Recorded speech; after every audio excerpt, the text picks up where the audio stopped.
Welcome back, everybody. How's it going?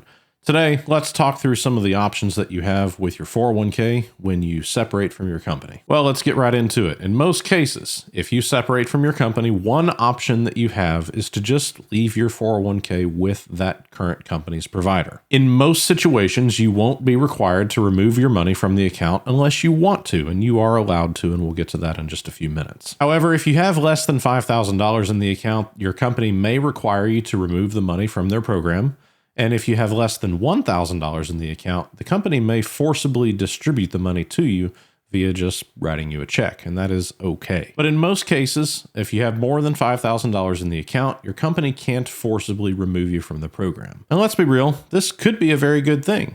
Let's say that you worked for a company that had either really low management fees, or maybe they had really good investment options, or maybe you just don't want to deal with it right now. You're completely allowed to stay in that program. Now, at this point, of course, because you don't work for the company, you won't be able to contribute any more money to that specific 401k, and you wouldn't be able to take advantage of any company matches that may have been in play. But the account will remain, the money will sit there, it will still be yours, any vested amount that is, and you're not obligated to do anything with it. But this brings us to our second option. Let's say that you left your company to work for a new company, and your new company has a much better 401k program. Much lower fees, much better investment options, whatever the case may be, and you want to move that money over to the new program. Well, you can do that. Again, you're not required to do this, but this is an option that you have. If you want to pull the money from your old company's 401k and put it in your new company's 401k program, you can do that. And if you want to do that, talk with your HR representative or your company's 401k provider, and they will help you through that process. Typically, when working with a 401k provider, this is as simple as a phone call to their support department, and they will help you fill out all the right paperwork and help you get your money moved over. This is a normal, common request, and they will know how to help you. Let's talk about our third option. Let's say that your old company's 401k program did not have good fees, or it did not have good investment options, and you don't want to leave it there. But your new company's program doesn't have good fees or options either, or maybe they just don't have a 401k program. What do? Well, you are allowed to do something called a rollover IRA or a rollover individual retirement account. Again, this is a very normal thing to do. People do this all the time, and all you really need to do to make this happen is to pick a new provider. It's completely your choice who you want to pick as your provider. I'm not sponsored by anybody, so I'm not going to make any specific recommendations, but we're talking about companies like Fidelity, like Charles Schwab, like TD Ameritrade. Well, TD Ameritrade just got purchased by Schwab. You get the idea. It's one of these big brokerage companies. Most of them have IRA options, and most of them can help you. All you got to do is pick one, make an account, click a few buttons, or make a phone call and ask for help from their support line, and they'll help you move this money over. It's not a big deal. One thing to pay attention to when you're doing one of these rollovers, though, is to pay attention to whether or not your money is currently stored in a Roth 401k or a traditional 401k, because if you're going to do a rollover, typically speaking, you're going to move any traditional 401k money into a traditional IRA account. Yeah.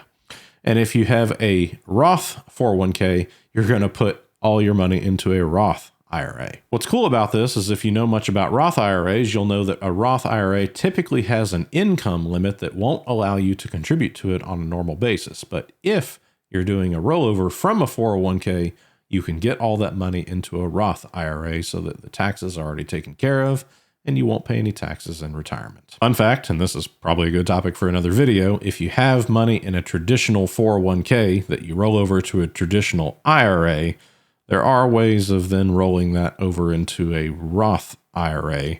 It's called a backdoor Roth, but you do have to pay the taxes on it, but it could be a good option for you if you want to go ahead and get those taxes out of the way and pay them now. Finally, if you separate from your company, you have a fourth option, and that is just to simply withdraw the money from your 401k account. Be careful with this though, because if you're over the age of 59 and a half, you can do this without any penalties.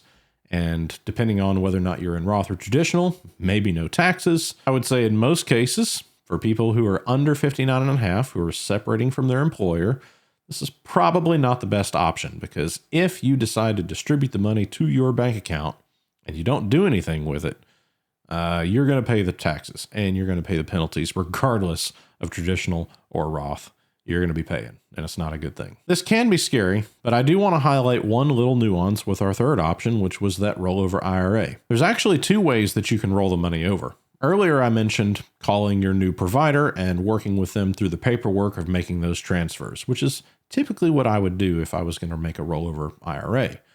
But if you're in a bind or there's something going wrong or you just don't like that process for some reason, there is a different way, and that's basically to take a distribution into your checking account and pull the money directly from your 401k to your checking account. Now, as long as you take that same money within the 60-day grace period and put it in the respective Roth or traditional IRAs, you're completely okay from paying taxes or penalties as far as the IRS is concerned, because as far as they're concerned, this was just a rollover. But if you decide to do it this way and you somehow let that 60-day grace period get away from you, yeah, you're going to be in for it. So be careful with that if you decide to do it that way. So in summary, you have four options. You can leave the money alone in your old employer provider's account. There's nothing wrong with that. You can roll it over to your new employer's provider. You can distribute it to your checking account and possibly pay taxes and penalties if you don't meet the certain requirements we talked about. Or you can roll it over to a new IRA and you'll be just fine. Hope you found this helpful. Let me know down in the comments if you have any questions. I'll see you guys next time.